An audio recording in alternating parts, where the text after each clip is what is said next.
Good evening. लल्ला classes में आप सभी का स्वागत है। आज हमारा टॉपिक है महत्वपूर्ण जल विद्युत परियोजनाएं। ठीक है, अब महत्वपूर्ण जल विद्युत परियोजनाएं कौन कौन सी हैं? केरल की इडुक्की और शबरीगिरी। ठीक है, याद रखना, केरला की जो है ये देखो इडुक्की हैं और शबरीगिरी है। ठीक है, और तमिलनाडु की मैटूर, तमिलनाडु कुंडा, तमिलनाडु पेरियार। ठीक है, तो कहने का मतलब पेरियार तो केरल में भी है, लेकिन हाँ महत्वपूर्ण जल विद्युत परियोजनाएं याद रखना है तो मैटूर तमिलनाडु में, कुंडा पेरियार सब तमिलनाडु की है। ठीक है, आगे हम देखेंगे गुजरात का उकाई, उकाई जल विद्युत परियोजना गुजरात की। नर्मदा घाटी जो है ये गुजरात की है। ठीक है, उकाई कहाँ की है बाबू? गुजरात की है। नर्मदा घाटी कहाँ की है? गुजरात की है। ठीक है, मध्य प्रदेश में देखेंगे जल विद्युत परियोजनाएं कौन कौन सी है? तो गांधी सागर जल विद्युत परियोजनाएं कहाँ पे मध्य प्रदेश देखने को मिलेगी? इंदिरा सागर, अब गांधी जी, इंदिरा सागर, तवा, ओंकारेश्वर, ये चारों जो है ये मध्य प्रदेश की जल विद्युत परियोजनाएं हैं। जब भी गांधी जी का परिवार आ जाए, गांधी सागर आ जाए, इंदिरा सागर आ जाए, तवा, ओंकारेश्वर आ जाए, चारों, तो चारों जल विद्युत परियोजनाएं कहाँ की होंगी बाबू? मध्य प्रदेश की होगी। अब महाराष्ट्र की कोयना, हाँ महाराष्ट्र जैसा कोई शहर नहीं है, तो याद रखना कि महाराष्ट्र में कोयना जल विद्युत परियोजनाएं हैं। महाराष्ट्र में कौन सी जल विद्युत परियोजनाएं हैं बाबू? कोयना जल विद्युत परियोजनाएं हैं। आगे हम देखेंगे आगे हम देखेंगे जम्मू कश्मीर में सलाल परियोजना, ये भी जल विद्युत परियोजना है। बगलिहार, ये भी जल विद्युत परियोजना है। दुलहस्ती, ये भी जल विद्युत परियोजना है। सलाल, बगलिहार और दुलहस्ती, तीनों जल विद्युत परियोजनाएं कहाँ देखने को मिलेंगी बाबू? तो जम्मू कश्मीर में देखने को मिलेगी। आ गया था चमेरा, चमेरा और पार्वती। अब पार्वती जी देवी हैं, वो चरने जाते हैं हिमालय पर चरने चली जाएंगी। भाई देवी हैं, कहीं भी उड़ के चरने चली जाएंगी। याद रखना कि चमेरा और पार्वती कहाँ का होगा बाबू? तो हिमालय का होगा।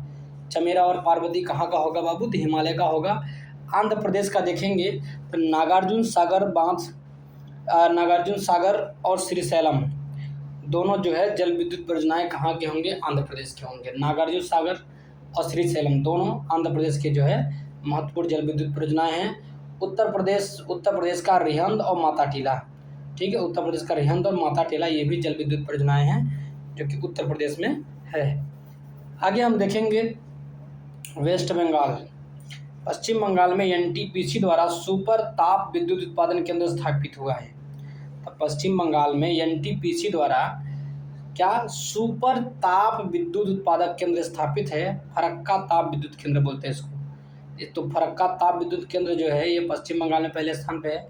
और कौन करेगा बाबू? NTPC, national thermal power corporation के द्वारा जो है सुपर ताप विद्युत उत्पादन केंद्र स्थापित किया गया है। फरक्का ताप विद्युत केंद्र बोलते हैं इसको। ठीक है, आगे हम देखेंगे ओबरा ताप विद्युत केंद्र की स्थापना सोनभद्र जिले में रूस की सहयोग से हुआ। अब सोचो, ओबरा ताप विद्युत केंद्र की जब स्थापना होती है तो सोनभद्र में होती है। अब रूस सोनभद्र तक पहुंच गया, ओबरा तक, याद रखो। आगे देखते हैं बिजली घर राज्य, तो कोठागुदम जो बिजली घर है तेलंगाना में है। कोठागुदम बिजली घर कहाँ देखने को मिलेगा? कोठागुदम तेलंगाना। हाँ, कोठागुदम बिजली घर यदि को खोजना पड़े कहाँ पे होगा बाबू? तेलंगाना में मिलेगा। तेलंगाना में बिजली घर खोजने जाओगे तो कोठागुदम में जाना पड़ेगा आपको। रायचूर कहाँ पे देखने का मिलेगा बिजली घर? ये कर्नाटक में है। रायचूर कहाँ देखने को मिलेगा बाबू? ये कर्नाटक में है। रायचूर कहाँ देखने को मिलेगा? ये कर्नाटक में आपको देखने को मिलेगा। ठीक है, आगे हम देखेंगे बनक बोरी। क्या देखेंगे बाबू? बनक बोरी। बनक बोरी कहाँ पे हो जाए? गुजरात में। कोल, भैया बोरी में बना के फेंक देंगे, ध्यान रखना गुजरात वाले, क्योंकि इतने पैसा रखे रहते हैं गुजरात वाले, सब बिजनेसमैन हैं। तो बनक बोरी में बना के फेंक देते हैं। याद रखना कि बनक बोरी बिजली घर कहाँ का है? राज्य, किस राज्य का? गुजरात का है। आगे हम देखेंगे ये ताप विद्युत संयंत्र देखेंगे और राज्य देखेंगे। तो कौन सा ताप विद्युत संयंत्र कहाँ है और राज्य? बदरपुर। तो बदरपुर जो ताप विद्युत संयंत्र है जो ये दिल्ली में है। कहाँ पे पड़ेगा बदरपुर बाबू? दिल्ली में ताप विद्युत संयंत्र बदरपुर पड़ेगा। हरदुआगंज ताप विद्युत संयंत्र उत्तर प्रदेश में देखने को मिलता है। हरदुआगंज ताप विद्युत संयंत्र कहाँ देखने को मिलेगा बाबू? तो उत्तर प्रदेश में देखने को मिलेगा। हरदुआगंज ताप विद्युत राज्य कोई पूछे तो उत्तर प्रदेश में उत्तरन। अब गुजरात में देखो बिजनेसमैन दिमाग क्या होते हैं, उतारन सुतारन सब पहन लेते हैं भाई। बिजनेसमैन दिमाग के लोग क्या करेंगे? उत्तरन की बात याद रखो, तो उत्तरन गुजरात से संबंधित है। उत्तरन कहाँ से संबंधित है बाबू? गुजरात से। पारस ये ताप विद्युत संयंत्र कहाँ देखने को मिलेगा? महाराष्ट्र में। अब महाराष्ट्र में जब पारस है ना, जब ज़्यादा पैसा हो जाएगा लोग पान खा के बढ़िया थू थू करते हैं ना, याद रखना। तो पारस कोई पूछे कि बिजली घर संयंत्र कहाँ पे है बाबू? तो महाराष्ट्र में पारस है। उत्तरन कोई पूछे तो गुजरात में होगा। और हरदुआगंज की बात करें तो हरदुआगंज उत्तर प्रदेश वाले बहुत दुआ देते हैं, तो हरदुआगंज उत्तर प्रदेश। बदरपुर की बात करें तो दिल्ली में। तापी शक्ति क्षमता वाले अग्रणी राज्य देखेंगे। तापी शक्ति क्षमता वाले जो अग्रणी राज्य ताप में जिसमें शक्ति ज़्यादा है, तो महाराष्ट्र में के पास तापी शक्ति क्षमता बहुत ज़्यादा है। गुजरात के पास में जो है तापी शक्ति क्षमता बहुत ज़्यादा है, और उत्तर प्रदेश के पास भी तापी शक्ति क्षमता बहुत ज़्यादा है। तो तापी शक्ति क्षमता किसके पास सबसे ज़्यादा? महाराष्ट्र, उसके बाद गुजरात, उसके बाद उत्तर प्रदेश। ठीक है, ये सब ठीक है। आगे हम चलते हैं। अब तापी शक्ति की बात हो गई। ताप शक्ति की जब भी बात करें तो भैया हमको महाराष्ट्र में जाना है, दूसरा गुजरात में जाना है, तीसरा यूपी में। तो तापी शक्ति क्षमता आपको बहुत मिल जाएगा। जल शक्ति क्षमता वाला अग्रणी राज्य सबसे ज़्यादा, जल शक्ति क्षमता वाला अग्रणी राज्य जल की शक्ति में तक पंजाब नंबर 1 पे आएगा, कर्नाटक नंबर 2 पे और उत्तर प्रदेश नंबर 3 पे। तो जल शक्ति क्षमता वाले अग्रणी राज्य में यदि देखेंगे तो Punjab number 1, Karnataka number 2, Uttar Pradesh number 3। वाह। आगे हम देखेंगे नाभिकीय ऊर्जा उत्पादन अग्रणी केंद्र। कौन सा केंद्र जो है जो नाभिकीय ऊर्जा उत्पादन में अग्रणी है? तो कुडनकुलम तमिलनाडु में 2000 मेगावाट का ऊर्जा उत्पादन करता है। कुडनकुलम कहाँ पे है बाबू? तमिलनाडु में है। कुडनकुलम तमिलनाडु में है, 2000 मेगावाट का ऊर्जा उत्पादन करता है। तारापुर महाराष्ट्र में 1400 मेगावाट। सोचो 1400 मेगावाट महाराष्ट्र में भी ऊर्जा उत्पादन हो रहे हैं। रावतभाटा राजस्थान है, यहाँ पे 1180 मेगावाट। सोचो लगभग 1200 मान लो, लेकिन 1180 मेगावाट का उत्पादन कौन कर रहा है? रावतभाटा राजस्थान कर रहा है, वो नाभिकीय ऊर्जा उत्पादन कर रहा है। कहेगा जो कर्नाटक है 880 मेगावाट, कर्नाटक यहाँ पीछे है नाभिकीय ऊर्जा उत्पादन में, 880 मेगावाट का उत्पादन करता है ये नाभिकीय ऊर्जा उत्पादन में कर्नाटक। नरौरा कहाँ पे है बाबू? उत्तर प्रदेश में है। नरौरा कहाँ पे है बाबू? उत्तर प्रदेश में 440 मेगावाट का ऊर्जा उत्पादन करने वाला है। नरौरा कहाँ का है? उत्तर प्रदेश का है, जो कि 440 मेगावाट का ऊर्जा उत्पादन करता है। बोकारो तापी घर कहाँ पे बाबू? झारखंड में है। बोकारो तापी घर कहाँ पे है बाबू? झारखंड में देखने को मिलेगा। बोकारो तापी घर कहाँ देखने को मिलेगा बाबू? आपको झारखंड में देखने को मिलेगा।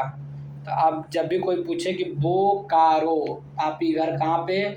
बकरी झाड़ झंखाड़ चरती है, तो बोकारो याद रखना झारखंड में है।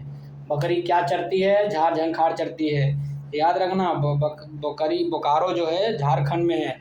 बाढ़ सुपर थर्मल यदि कोई पूछे कहाँ पे देखने को मिलेगा बाबू? बिहार में मिलेगा आपको।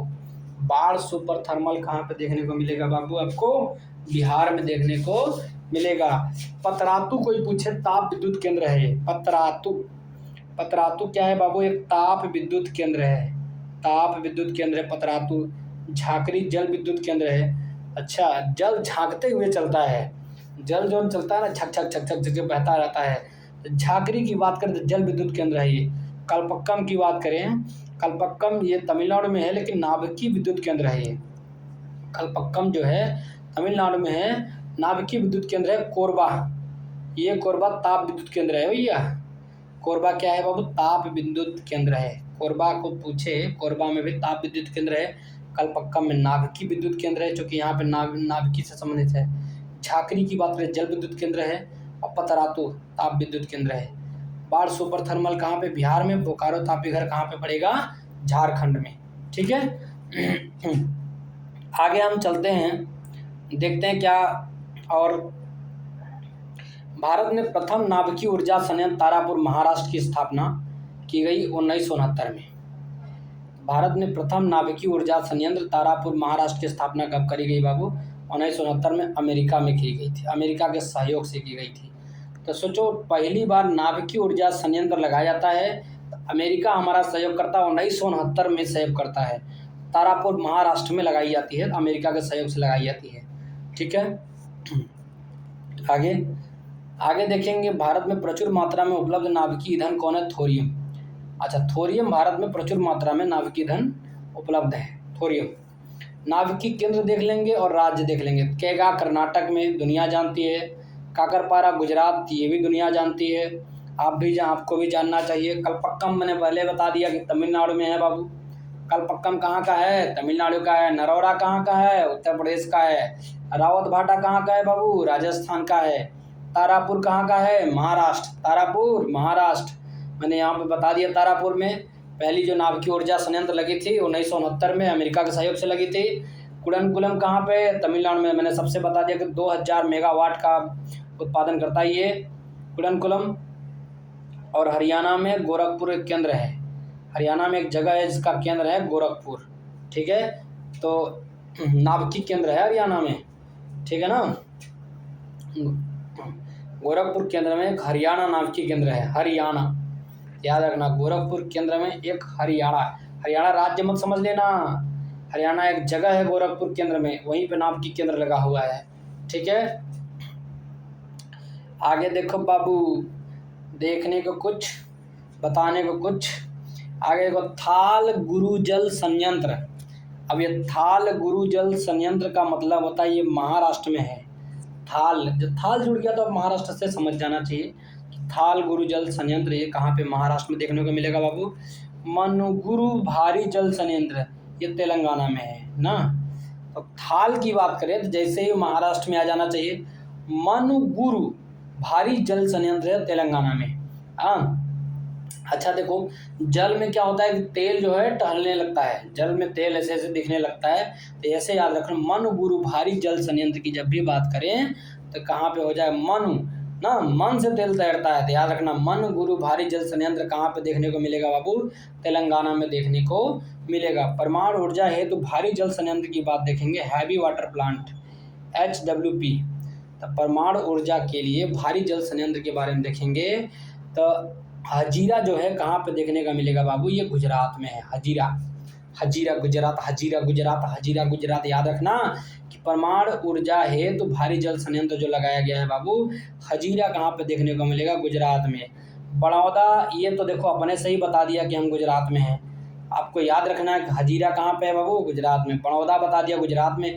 कोटा पहले से ही बता दिया, ये भी गुजरात में है, जो कि परमाणु ऊर्जा है तो भारी जल संयंत्र लगाए गए हैं। मनुगुरु मैंने बता दिया, ये भी तेलंगाना में पहले से ही मालूम होना चाहिए। तलचर आपको उड़ीसा में, ये भी मालूम होना चाहिए। थाल महाराष्ट्र में, ये भी मालूम होना चाहिए। तूतीकोरिन ये तमिलनाडु में है, ये भी मालूम होना चाहिए। तो इसमें कन्फ्यूजन थोड़ा सा एक जगह हो सकता था, तो हजीरा में हो सकता था कि हजीरा केंद्र कहाँ स्थित है बाबू? गुजरात में। हजीरा केंद्र कहाँ है? गुजरात में है। ठीक है, बाकी मनगुरु कहाँ पे है? तेलंगाना में। याद रखना, ये सब क्या है? परमाणु ऊर्जा है तो भारी जल संयंत्र बनाए गए हैं। परमाणु ऊर्जा के लिए भारी जल संयंत्र बनाए गए हैं। आगे हम देखेंगे 21 नंबर पे क्या दिया गया है बाबू? मीठी बिरडी परमाणु ऊर्जा संयंत्र अमेरिका के सहयोग से गुजरात में स्थापित किया गया था। ठीक है बाबू, तो कोई भी बंदा पूछे कि मीठी बिरडी परमाणु ऊर्जा संयंत्र अमेरिका के सहयोग से गुजरात में स्थापित किया गया था और नाउ इसे आंध्र प्रदेश में शिफ्ट कर किया गया है। कहने का मतलब है, समझ लो कि मीठी बिरडी, क्योंकि भाई देखो अमेरिका मोदी का दोस्त तो है ही, तो ऐसे समझो कि मीठी बिरडी परमाणु ऊर्जा केंद्र लगाना, मीठा मीठा लगाना था तो गुजरात में लगा दिया। अब क्या हुआ? गुजरात से मोदी भागे। जब मोदी गुजरात से भागे, पूरे देश में गए, तब क्या हुआ? वह कहाँ गुजरात से ट्रांसफ़र कर दिया गया? आंध्र प्रदेश में ट्रांसफ़र कर दिया गया था। जब भी पूछे कोई कि मीठी बिरडी परमाणु ऊर्जा संयंत्र किसके सहयोग से लगाया गया है बाबू? तो अमेरिका के सहयोग से लगाया गया। कहाँ लगाया गया था? गुजरात में। अब कहाँ पे शिफ्ट कर दिया गया है? तो आंध्र प्रदेश में शिफ्ट कर दिया गया है। ठीक है, कोई दिक्कत नहीं होनी चाहिए। आगे हम चलते हैं अणु शक्ति विद्युत निगम। अब ये अणु शक्ति विद्युत निगम क्या चीज़ है, इसके बारे में हमें देखना है।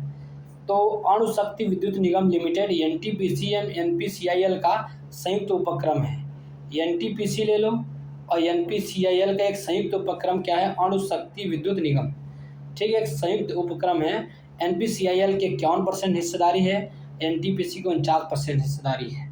ठीक है, तो एनपीसीआईएल जो है 1% 2% ज़्यादा है, 51%, इसका 49 ही है। तो आगे देखेंगे आणविक शक्ति केंद्र है। आणविक शक्ति केंद्र जैतपुर कहाँ पे देखने को मिलेगा, वो महाराष्ट्र में। मीठी बिल्डी की बात करें गुजरात में, हरिपुर की बात करें पश्चिम बंगाल में। तब देखो आणविक शक्ति केंद्र है भैया हरिपुर, हरिपुर। अब हरिपुर पश्चिम बंगाल में। तो कृष्ण भगवान बड़े देखो क्या होते थे, अड़ियल आदमी थे। कृष्ण भगवान बड़े अड़ियल आदमी थे, ठीक है ना। तो कहने का मतलब है कि इसलिए हरिपुर आणविक शक्ति केंद्र कहाँ पे होगा, पश्चिम बंगाल में होगा। कहाँ पे होगा बाबू, पश्चिम बंगाल में ना। कहते हैं कि लोग हिप्पी कट बाल कटवाया हुआ है, ऐसे कैसे भी याद रखो। देखो याद करने का तरीका ईजाद करना पड़ता है। आप याद कर रखो, जैसे हरिपुर से याद रखना कि हिप्पी कट बाल कटवाया था, हर से हरिपुर और पश्चिम बंगाल, पी से पश्चिम बंगाल। और आता है कोवड्डा, कोवाड़ा जिसको बोलते हैं, कोवाड़ा। आप कहते हैं कबाड़ा, आंध्र प्रदेश को मान लो कबाड़ा मान लो, आंध्र प्रदेश राज्य को कबाड़ा मान लो। क्या मान लो कि तुम कबाड़ा है, इसका नाम ही कबाड़ा है आंध्र प्रदेश का, मान लो। जैसे गलती से मान लें, देखो हमें किसी के भावनाओं को दुख नहीं पहुंचाना है, हमको अपना यहाँ पे याद करना है, पढ़ना है, इसलिए हम ट्रिक बना रहे हैं। तो आप ऐसे रखना कि कोवड्डा या कोवाड़ा जो है आंध्र प्रदेश राज्य में क्या है बाबू, आणविक शक्ति केंद्र है। क्या है, आणविक शक्ति केंद्र है।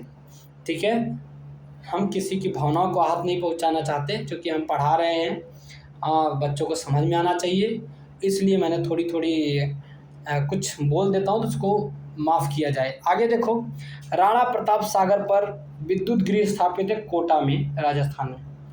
राणा प्रताप सागर पर विद्युत गृह बनाया गया था कोटा में, राजस्थान में। अब स्थान देखेंगे और ऊर्जा का रूप देखेंगे। अब स्थान देखेंगे, ऊर्जा का रूप देखेंगे। तब पावागढ़ कर्नाटक में पड़ेगा, सौर ऊर्जा से संबंधित है। अब पावागढ़ कहाँ है भैया, कर्नाटक में। कहाँ पे है, पावागढ़ कर्नाटक में, सौर ऊर्जा से संबंधित है ना। अब सूर्य का और सौर ऊर्जा तो हर जगह पाया जाता है, तो पावागढ़ से याद रखना कि सौर ऊर्जा देखो तो हर जगह पाया जाएगा, तो याद रखना कि पावागढ़ कहाँ पे सौर ऊर्जा केंद्र से संबंधित है, कर्नाटक में है। तापा पानी, ये तापा पानी छत्तीसगढ़ में है भैया, याद रखना। तापा पानी, पानी को तापने का काम है, तापा पानी छत्तीसगढ़ वाले करते हैं। यहाँ पे भूतापी ऊर्जा प्राप्त होती है, जमीन से ऊर्जा प्राप्त होती है तापा पानी छत्तीसगढ़ से। छत्तीसगढ़ बहुत गर्म, मतलब कि वहाँ से ना जमीन से ऊर्जा प्राप्त करी जाती है, भूतापी ऊर्जा हो जाएगा। मुप्पम दल तमिलनाडु में है। क्या है बाबू, मुप्पम दल। अब देखो ये सब नाम तमिलनाडु एरिया में ही देखे जाते हैं। मुप्पम दल तमिलनाडु में है। अब मुप्पम, पम से पवन ऊर्जा याद रखना था, मुप्पम दल से पवन ऊर्जा की प्राप्ति होती है। तो कोई पूछे एक मुप्पम दल से किस ऊर्जा की प्राप्ति होती है बाबू, तो पवन ऊर्जा की प्राप्ति होती है। कहाँ से, मुप्पम दल से। काकरपारा गुजरात से परमाणु ऊर्जा की प्राप्ति होती है। तो काकरपारा गुजरात में जब चलेंगे हम देखेंगे तो यहाँ पे परमाणु ऊर्जा की प्राप्ति होती है। ठीक है, और ग्वाल पहाड़ी हरियाणा से सौर ऊर्जा की प्राप्ति होती है। अब हरियाणा में पास में ही ग्वाल पहाड़ी पड़ती है, वहाँ आप जाओ तो सौर ऊर्जा प्राप्त होगी। ठीक है, सौर ऊर्जा प्राप्त, तो ग्वाल पहाड़ी हरियाणा से सौर ऊर्जा की प्राप्ति होती है। अब आप याद रखना, पावागढ़ कर्नाटक में सौर ऊर्जा सब जगह पाया जाता है। तापा पानी छत्तीसगढ़, भूतापी ऊर्जा। मुप्पम दल ये कहाँ पे, तमिलनाडु, पवन ऊर्जा। काकरपारा गुजरात, परमाणु ऊर्जा।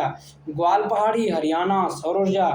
और सौर ऊर्जा क्षमता वाले अग्रणी राज्य कौन है, राजस्थान के पास जो क्षमता है, गुजरात और कर्नाटक ना। तो याद रखना 3 राज्य कि सौर ऊर्जा क्षमता वाले जो अग्रणी राज्य हैं, राजस्थान में सौर ऊर्जा का क्षमता ज़्यादा है, गुजरात में क्षमता ज़्यादा है, कर्नाटक में क्षमता ज़्यादा है।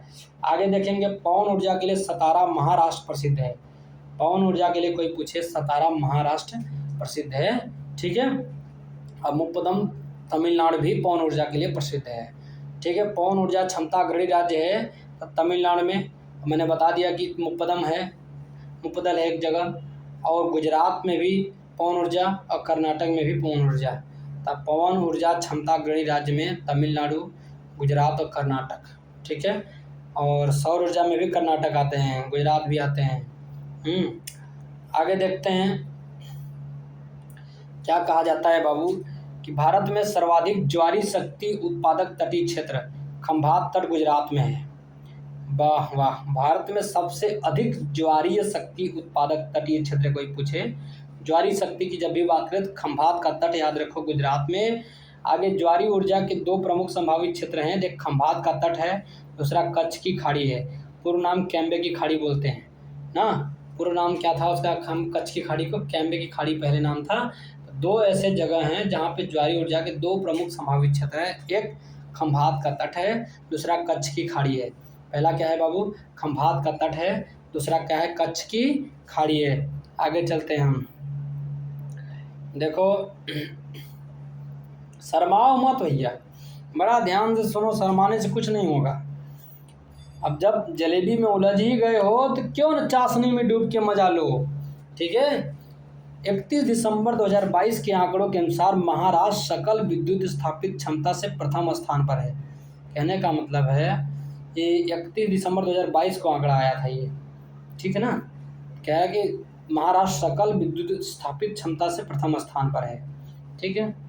रामपुर गांव झांसी, रामपुर गांव झांसी अपना सौर ऊर्जा प्लांट लगाने वाला प्रथम गांव बन गया था जो यूपी में है। तो कहने का मतलब झांसी तो यूपी में है, वहाँ पे एक गांव है रामपुर गांव, ठीक है, और अपना सौर ऊर्जा प्लांट लगाने वाला पहला गांव था। भूतापी ऊर्जा की हम बात करेंगे, किसकी बात करेंगे बाबू, भूतापी ऊर्जा के तीन प्रमुख स्रोत हैं। एक तो अधोभौमिक गर्म जल है, दूसरा मिश्रित मंडल का गर्म मैग्मा है, तीसरा गर्म चट्टानें हैं। तो भूतापी ऊर्जा का तीन प्रमुख स्रोत है, पहला है अधोभौमिक गर्म जल, दूसरा मिश्रित मंडल का गर्म मैग्मा, तीसरा चट्टान, ठीक है। तो अधोभौमिक गर्म जल से भूतापी ऊर्जा प्राप्त होगी, जहाँ पे गर्म मैग्मा होगा ना वहाँ से हम भूतापी ऊर्जा प्राप्त करेंगे, गर्म चट्टान से भूतापी ऊर्जा प्राप्त कर लेंगे। तो छत्तीसगढ़ के तापा पानी से भूतापी ऊर्जा प्राप्त होता है, तो पहले हम आपको बता दिए हैं, हम बार बार रिवीजन कराते हैं कि भाई आप लोग याद रखो। आगे यह नवीकरणीय गैर पारंपरिक स्रोत हैं। कहने का मतलब कि यह नवीकरणीय नया ऊर्जा है, और गैर पारंपरिक स्रोत, गैर पारंपरिक स्रोत का मतलब आप लोग क्या समझते हो कि जो परंपरा से चला आ रहा था वो स्रोत नहीं है। गैर परंपरा का मतलब होता है जैसे कि पहले लोग जो ऊर्जा प्राप्त करते थे तो कोयले से बिजली पैदा करते थे, नहीं, ये सूर्य की ऊर्जा प्राप्त, जैसे सूर्य की ऊर्जा जमीन से ऊर्जा प्राप्त कर रहे हो, वो गैर पारंपरिक ऊर्जा बोला कहा जाता है। क्या कहा जाता है बाबू, गैर पारंपरिक ऊर्जा कहा जाता है। आगे संभावित क्षेत्र कौन कौन से नवीकरणीय ऊर्जा का और गैर पारंपरिक ऊर्जा का, तो पूगा घाटी जम्मू कश्मीर ऐसा क्षेत्र है जहाँ पे नवीकरणीय ऊर्जा के लिए संभावित क्षेत्र है। मणिकर्ण की बात करें तो मैंने पहले दिन एक दिन बता दिया था कि मणिकर्ण की बात होगी तो हिमाचल प्रदेश में आएगा। तातापानी छत्तीसगढ़ में, ये भी बता दिया मैंने। खम्मम की बात करें, खम्मम खम्मम आंध्र प्रदेश में देखने को मिलेगा। आंध्र प्रदेश वाले खम्हा तोड़ते, खम्हा। खम्मम की बात करें तो कहाँ पर देखने को मिलेगा बाबू, आंध्र प्रदेश में मिलेगा। और अच्छा, यह मध्य प्रदेश वाले में बहुत अनहोनी हो जाती है, क्योंकि यहाँ पे बड़े जंगल है भाई, कब अनहोनी हो जाए पता नहीं मध्य प्रदेश में। तो अनहोनी की बात करें तो मध्य प्रदेश में एक संभावित क्षेत्र है जहाँ पे गैर पारंपरिक ऊर्जा का स्रोत या नवीकरणीय ऊर्जा का स्रोत देखा जा सकता है। खम्मम देखेंगे, आंध्र प्रदेश का प्लेस है, वहाँ पे नवीकरणीय ऊर्जा का स्रोत देखा जा सकता है। तातापानी छत्तीसगढ़ में, मणिकर्ण में हिमाचल प्रदेश, पूगा घाटी जम्मू कश्मीर। आगे हम देखते हैं, बड़ा ध्यान से समझना है और मस्ती के साथ पढ़ना है, पढ़ाई को टेंशन लेने का नहीं है। आगे हम देखेंगे गैर व्यावसायिक या गैर परंपरागत या नवीकरणीय ऊर्जा। तो सौर ऊर्जा देख लो, जो कि ये गैर व्यावसायिक है, गैर परंपरागत है, नवीकरणीय ऊर्जा नया ऊर्जा है। पवन ऊर्जा, पवन से ऊर्जा प्राप्त कर लोगे तो क्या दिक्कत होगी, हमारे उसको पर्यावरण को कोई दिक्कत नहीं होगी। बायोगैस से आदमी ऊर्जा प्रदान कर रहा है आजकल। अवशिष्ट से प्राप्त ऊर्जा, अवशिष्ट जो सड़े गले चीज से ऊर्जा प्राप्त कर रहे हो। भूतापी ऊर्जा देख रहे हो, जमीन से जो ऊर्जा प्राप्त कर रहे हो। ज्वारी ऊर्जा, ज्वारी ऊर्जा सबसे ज़्यादा कहाँ पे कर रहेंगे, तो खंभात की खाड़ी में देखने को मिलेगा, कच्छ की खाड़ी में देखने को मिलेगा। और लघु जल विद्युत ऊर्जा जो उत्पादन कर रहे हैं सब, ये सब क्या है बाबू, नवीकरणीय ऊर्जा है। क्या है, नवीकरणीय ऊर्जा है। ऊर्जा गंगा परियोजना की आया है, अब देखेंगे ऊर्जा गंगा परियोजना क्या है। 24 अक्टूबर 2016 में वाराणसी में ऊर्जा गंगा गैस पाइपलाइन का उद्घाटन हुआ। तो वाराणसी तो हमारे घर के पास में ही है, तो 2016 में, तो उस समय भी तो हम जानते थे। तो कहने का मतलब 24 अक्टूबर 2016 में जो है वाराणसी में ऊर्जा गंगा गैस पाइपलाइन का उद्घाटन हुआ। इसके अंतर्गत बरौनी गुवाहाटी, जगदीशपुर हल्दिया बोकारो और धामरा प्राकृतिक गैस पाइपलाइन का निर्माण किया जाना है। क्या कहा गया है बाबू, बरौनी से गुवाहाटी जाओ एवं जगदीशपुर से हल्दिया, हल्दिया से बोकारो, बोकारो से धामरा, ये प्राकृतिक गैस पाइपलाइन का निर्माण किया गया। JHBDPL का निर्माण किया जाना है। सम्मिलित राज्य कौन है बाबू, तो ये उत्तर प्रदेश एक सम्मिलित राज्य है, पश्चिम बंगाल भी सम्मिलित राज्य है, बिहार भी, उड़ीसा भी, असम और झारखंड। ठीक है, असम भी शामिल है, झारखंड भी शामिल है। ठीक है ना, तो याद रखना आपको इसके बारे में। प्राकृतिक गैस पाइपलाइन जब भी आ जाए, जगदीशपुर हल्दिया बोकारो धामरा ये सब की जब भी बात आ जाए तो याद रखना उत्तर प्रदेश, पश्चिम बंगाल, बिहार, उड़ीसा, असम और झारखंड राज्य को ये जोड़ता है। ठीक है, आगे हम देखते हैं बाबू क्या कह रहा है ये। मार्च 2018 में द्वीप यूटी यूनियन टेरेटरी जो है पूर्ण सौर ऊर्जा क्षमता हासिल करने वाला भारत का पहला यूनियन टेरेटरी बना था। तो दमन और दीव जो है भारत का पहला यूनियन टेरेटरी बना, कौन, जो पूर्ण सौर ऊर्जा क्षमता वाला है। पूरा सौर ऊर्जा क्षमता है दमन और दीव। दीव यूनियन टेरेटरी 2018 में बन गया। और 2018 में कह दिया कि हमारा जो 100% ऊर्जा प्राप्त होती है सूर्य से ऊर्जा प्राप्त हो रही है। तो हमको कहाँ जाना है भाई, अब दमन दीव जाना है। क्यों जाएंगे, वहाँ पे जाएंगे तो हमको प्रॉपर सूर्य की ऊर्जा से हमें एनर्जी मिलेगी। ठीक है, वहाँ पे प्रदूषण से फैला करके एनर्जी नहीं दिया जाएगा। आगे हम देखेंगे उद्योग के बारे में। किसके बारे में देखेंगे, उद्योग के बारे में। राउरकेला इस्पात उद्योग कारखाना उड़ीसा में है, राउरकेला। तो आओ राहुल खेला जाए, ऐसे याद रखना, आओ राहुल खेला जाए। एक हमारे चाचा लगता है ना, हम लोग जब कंचे खेलते थे, गोली खेलते थे, तो वो कहता था, मेरा को राहुल नहीं कहता था, राउर बोलता था, आओ राहुल खेला जाए। तो याद रखना कि राउरकेला कहाँ पे बाबू, उड़ीसा में इस्पात कारखाना है। भिलाई की बात करें, भिलाई 1959 में छत्तीसगढ़ से संबंधित है। भिलाई इस्पात कारखाना है बाबू, कहाँ पे, तो ये छत्तीसगढ़ में, भिलाई तो छत्तीसगढ़ में ना। तो कहने का मतलब छत्तीसगढ़ वाले बढ़िया से भिलाई कर देते हैं ना। 1959 में, और 1959 में ही दुर्गापुर पश्चिम बंगाल में भी इस्पात कारखाना खोला जाता है। 1959 में एक भिलाई में भी इस्पात कारखाना खोला जाता है, दूसरा दुर्गापुर पश्चिम बंगाल में भी ये खोला जाता है। ठीक है, क्या इस्पात कारखाना खोला जाता है। 1964 की बात करेंगे बाबू, तो बोकारो झारखंड। तो मैंने बताया कि बकरी झाड़ झंखाड़ में ही चरती है। बकरी जब भी आदमी चराने जाता है, झाड़ झंखाड़ को देखो काट काट के खा जाती है बकरी। तो याद रखना कि 1964 में 1964 में बोकारो इस्पात कारखाना बनाया गया। कहाँ पे बाबू, तो झारखंड में बनाया गया। आगे हम देखेंगे सलेम 1972। अब सलेम आपको मालूम होना चाहिए कि तमिलनाडु में है। सलेम कहाँ है बाबू, तमिलनाडु में। तो सलेम जो है इस्पात कारखाना जो बनाया जाता है वो तमिलनाडु में बनाया जाता है। आगे 1994 की बात है, 1994 की बात हो रही, जिंदल विजयनगर में। जिंदल विजयनगर ये कर्नाटक में है भैया। जिंदल विजयनगर कहाँ पे है भाभी, भाई कर्नाटक वाले देखो, विजय विजय जिंदल ये सब जब भी नाम होगा ना, ये सब कहाँ पे होगा, कर्नाटक में होगा। तो ये 1994 में इस्पात कारखाना बनाया गया जिंदल विजयनगर, कहाँ पे बाबू, कर्नाटक में। सलेम तमिलनाडु 1972 में, बोकारो 1964 में झारखंड में, और दुर्गापुर 1959 ये पश्चिम बंगाल में, और 1959 भिलाई छत्तीसगढ़ में। ठीक है, आगे हम देखते हैं स्टेनलेस स्टील बनाने के लिए सामान्यतः क्रोमियम एवं निकेल का प्रयोग होता है। तो स्टेनलेस स्टील बनाने के लिए हमको क्या, सामान्यतः हम क्रोमियम बनाएंगे और निकेल का प्रयोग कर देंगे, तब जो है स्टील स्टेनलेस स्टील बन जाएगा। इन दोनों को ही लौह धातु के साथ मिलाकर कुछ मात्रा में कार्बन डालकर स्टेनलेस स्टील तैयार करते हैं। कहने का मतलब ये है भैया कि हमको लोहा में जब क्रोमियम और निकेल मिला देंगे तो स्टेनलेस स्टील बन जाता है, बस बात खत्म। और कार्बन डाल करके, कुछ मात्रा में कार्बन डाल करके बनाते हैं। ठीक है ना, आगे हम देखेंगे बाबू इस्पात उद्योग हेतु सामान्यतः देखेंगे, इस्पात उद्योग हेतु सामान्यतः कोककारी कोकिंग कोयला,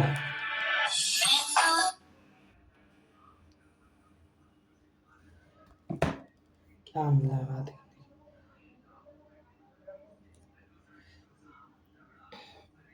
कोई मेरा काम भी नहीं है भाई।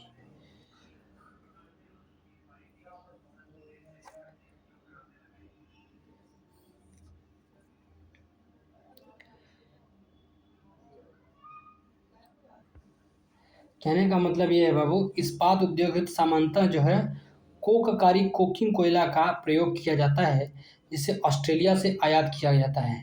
कहाँ से आयात किया जाएगा बाबू? ऑस्ट्रेलिया से आयात किया जाएगा। ठीक है, तो आपको याद रखना कहाँ से आयात किया जाएगा? ऑस्ट्रेलिया से।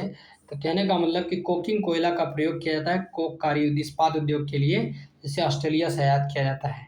ठीक है, आगे हम देखेंगे जमशेदपुर लौह इस्पात संयंत्र कहाँ पे है? तो झारखंड में। लौह अयस्क एवं कोयला क्षेत्र पर न होकर दोनों के लगभग मध्य में स्थित इसे ही टिस्को अर्थात Tata iron steel company limited कहते हैं। कहने का मतलब ये है कि जमशेदपुर लौह इस्पात संयंत्र झारखंड में है, तो लौह अयस्क एवं कोयला क्षेत्र पर न होकर, लौह अयस्क और कोयला क्षेत्र पर न होकर दोनों के लगभग मध्य में स्थित इसे ही टिस्को कहते हैं, Tata iron and steel company, Tata iron and steel company limited कहते हैं इसको। आगे हम देखेंगे बाबू, भारत का पीठस्वर्ग कौन है? तो जमशेदपुर को कहते हैं। भारत का पीठस्वर्ग कौन है बाबू? जमशेदपुर को हम भारत का पीठस्वर्ग कहते हैं। जमशेदपुर को हम भारत का पीठस्वर्ग कहते हैं। ऐसा लौह इस्पात उद्योग के संकेंद्रण के कारण कहा जाता है। ठीक है, तो भारत का पीठस्वर्ग कौन है? जमशेदपुर। ऐसा लौह इस्पात उद्योग के संकेंद्रण के कारण कहा जाता है। राउरकेला का सहयोग जर्मनी की सहायता से। ठीक है, राउरकेला जो बना हुआ था उड़ीसा में, ठीक है, जर्मनी की सहायता से। भिलाई जो बनाया गया बाबू, तो भिलाई जी का सहयोगी कौन है? रूस। रूस भिलाई का सहयोगी है। भिलाई का सहयोगी कौन है बाबू? रूस। दुर्गापुर का सहयोगी कौन है? ब्रिटेन। ठीक है, दुर्गापुर का सहयोगी कौन है? ब्रिटेन। आगे हम देखेंगे बोकारो का सहयोगी है रूस। हाँ, बोकारो का सहयोगी कौन है बाबू? रूस। बोकारो कहाँ पे बाबू? झारखंड में। और रूस कहाँ पहुँच गया? झारखंड में पहुँच गया। और भिलाई छत्तीसगढ़ भी रूस पहुँच गया। झारखंड और छत्तीसगढ़ जा करके रूस ने सहयोग मतलब इस्पात उद्योग लगवाया था। ठीक है, राउरकेला की बात करें तो जर्मनी, राउरकेला का बात करें तो जर्मनी, भिलाई की बात करें तो रूस, दुर्गापुर की बात करें तो पश्चिम बंगाल में है, ब्रिटेन की सहायता से बनाया गया। बोकारो, बोकारो के बारे में देखेंगे। ठीक है, ठीक है ना। आगे हम देखेंगे